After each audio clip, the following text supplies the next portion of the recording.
Hello everybody, welcome to Totally Tabled. My name is Shaggy, and today I'm running down my top 10 medium heavyweight solo board games. This is the fourth in a series of videos where I'm separating my favorite solo games into 5 different complexity levels. I'll have links to the previous 3 videos in the description below. Please check those out if you haven't. Not too long ago, I ran a poll of my subscribers, and medium heavy was by far the most popular complexity level. And it's my favorite as well. That means if you follow the channel, there won't be many surprises on this list. I talk about these games often, they appear on many of my lists, and I've already done full solo playthroughs of most of them. Also, keep in mind, this is a very subjective endeavor. No universal scale exists, so a medium weight game to you might be a heavy game to me, and vice versa. Okay, enough of that, let's get started. Number 10 is Halls of Hegra.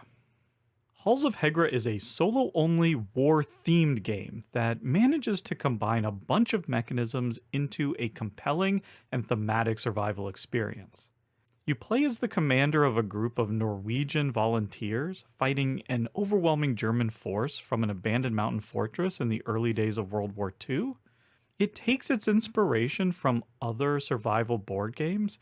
You can see it in the morale track, the event cards, and the suspicion track, but it also brings a bunch of new ideas to the table. I particularly like its clever bag building system, where as you remove different broken parts of the fortress, you put these tokens into a bag. Then later, as you're facing artillery assault, you pull the tokens out of the bag and that re-damages the different parts. And then with different actions, you can throw these missed tokens into the bag. That just works so well. And unlike a lot of those other survival games, this is at its core a tower defense game. You spend the early rounds building up your defenses and recruiting volunteers of different types that can perform certain actions better than others. As the game goes along, the tension slowly increases, climaxing in an all-out German assault that is harrowing and memorable. Number 9 is La Granja. This is another game that throws a bunch of familiar mechanisms into a pot to create an intriguing stew. Because of that, and because of a few quirky rules, this game barely squeaks into the medium-heavy level, in my book. La Granja is probably best known for its use of multi-use cards, one of my favorite mechanisms.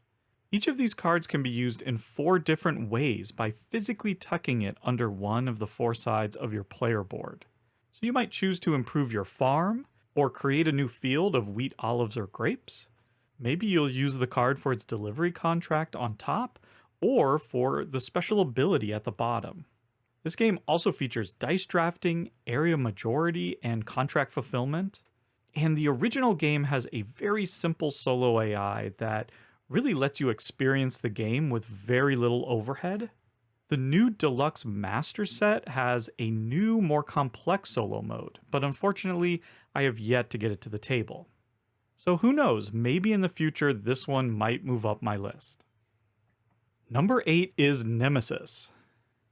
Nemesis is a cinematic sci-fi survival horror game best described as an unofficial Aliens board game. It can be played competitively or semi-cooperatively, or with full co-op / solo. The solo mode is sometimes dismissed as an inferior way to play, but I completely disagree, especially if you play with 2 characters. You can check out my full solo playthrough to see that in action. In Nemesis, you explore a derelict spaceship infested with hostile aliens. You have a hand of cards, and you spin those cards in order to play other cards, in order to take actions, as you attempt to complete specific goals. As you sneak around exploring the ship, you make more and more noise, and the terror builds because you know any alien encounter could result in infection or instant death. I love the atmosphere of this game and just all the thematic touches. Like, for instance, being able to scan yourself for infections. Nemesis is a game that doesn't always come together perfectly, but when it does, it makes for an epic experience. Number 7 is Arkham Horror the card game. This is a cooperative adventure campaign game set in a Lovecraftian world of monsters, cultists, and madness. A lot of the complexity comes from the way this game uses cards in creative ways. In one scenario, you're exploring a house, and each card represents a different room of that house. In another scenario, you're exploring a whole town, and the cards are now entire buildings. Then the next thing you know, you're running through a moving train. You never know what's going to happen because literally anything could happen, and that makes for exciting and compelling storytelling. The downside is that it does add complexity. Setup can feel a bit overwhelming as you sort out piles of cards. And there are just so many different expansions, so many different campaigns that figuring out how to organize and store everything and then bring it all out, it can really feel like a lot. But every time that I bring it out, I feel like it is well worth the effort in order to experience this wild adventure. Number 6 is Ark Nova. Ark Nova's on the complex side of medium heavy, but I feel the theme really helps to make the game easier to understand than it could be. You get to create your own zoo by building enclosures and then filling them with cute animals from a giant deck of cards. It borrows mechanisms from other games, including the fantastic Action River system, where your actions get more powerful the longer you wait to use them. There's also familiar tile laying and tableau and engine building mechanisms, but for me, Ark Nova surpasses all of its influences. As far as solo modes go, you kind of have two options to choose from. The one in the box is completely hands-off, lightning quick, and just lets you build your own zoo in peace. But there's also a fan-made solo mode that many players prefer. It adds to the complexity, but feels more like playing against an actual opponent. Either way, it's easy to see why Ark Nova is the most popular game on this list. Number 5 is Sleeping Gods. Sleeping Gods is really my kind of adventure game. It has an unfamiliar open world that I can choose to explore however I want. Every corner of the map contains entertaining encounters that let me make tough decisions that have consequences. You get to control a crew of colorful characters who change and grow over time, and you get to engage in interesting puzzles and a satisfying combat system. I think that might be my biggest disagreement with other players. I really enjoy fighting different creatures in this game. I think the combat system is really fun.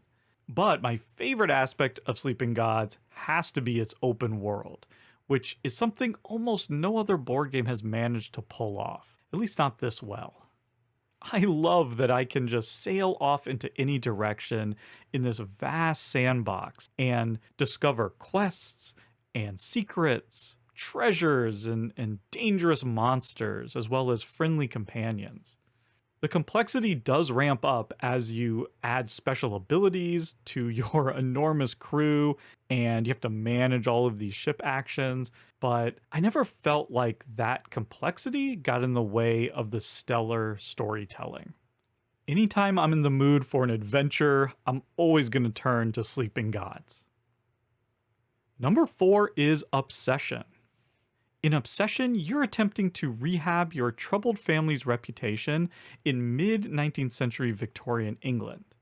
You accomplish this by hosting social activities on your estate, which is no easy task. Each activity requires you to manage your workforce, where each different worker can only perform certain duties. And once you use them, they require a round of rest before you can use them again. In addition to managing that, you also need to invite the right guests to your event, which are represented by cards in your hand. Getting everything to line up takes careful planning, and when you pull off a complicated activity, it just feels so satisfying. Don't let the theme fool you. This is a surprisingly crunchy, weighty game with quite a lot going on. Fortunately, the solo mode is very simple and easy to manage. The solo opponent gets out of the way, while still feeling competitive, which is the best of both worlds. Number 3 is Lost Ruins of Arnak. This is an exploration-themed Euro game that combines worker placement and deck building. It makes the list at number 3 because I'm including the Expedition Leaders expansion, which I consider an essential addition to the Lost Ruins of Arnak, despite the added complexity. Now, this is a worker placement game, but you only have 2 workers. You send them out to a central board to discover new locations, defeat fantastical guardians, and collect resources and relics. You'll also be doing some light deck building with multi-use cards. In fact, you need to spend a card with the appropriate travel symbol in order to place a worker in a location. Instead, you can use the card for its special ability. And some actions only require resources and not workers or cards. So if you're clever, you can really maximize your turn and combo one action into another. But there's always that ever-present angst that someone might come and get to a spot first or draft the card that you need. The solo opponent is super quick and easy to manage. You just flip over a tile and take a simple action. There's even an optional app that can make the experience even smoother. And there's even solo campaigns that you can explore. Number 2 is At the Gates of Loyang.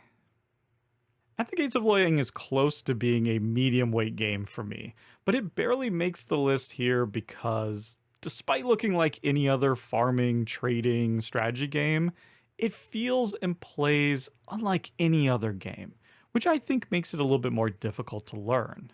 So what exactly makes it so unique? Well, your turns are just so free-flowing. You have a long list of actions, and apart from one of them, you can do them as many times as you want and in any order. So you might buy and sell vegetables, trade with market stalls, use helper special abilities, plant and harvest fields, and ultimately try to fulfill short and long-term contracts for money. All that choice can feel very overwhelming and AP-inducing until you really know the game well. At the end of each round, you get to purchase victory points with the money you earned. The first point costs 1 cash, but any additional points cost cash equal to the victory point value. So points cost more as the game goes along. That is such a great system, and I'm shocked that it's not used in more games. I must say that despite being well over a decade old, At the Gates of Loyang feels as fresh to play today as it ever did. And my number 1 medium-heavy solo board game is This War of Mine. This War of Mine is the most profound board game I've ever played.